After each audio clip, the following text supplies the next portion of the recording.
how to connect Exness to MetaTrader 5. Just load up the application and then you want to go to the quote screen or the home screen. Now from here we will select settings, and then once we have clicked on settings in the bottom right, we will choose new account.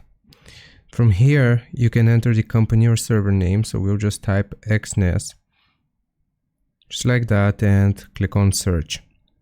You will see a bunch of different options for Exness, so depending on your needs you will select the one that you have an account on, and here I'll just do it for Exness UK.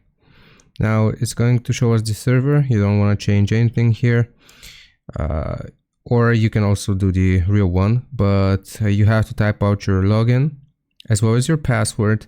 And if you have filled out this information here, your login and your password, if you click on done, this is going to log you into your account and connect it essentially. So I hope this helps. Leave a like and sub. I'll see you next time.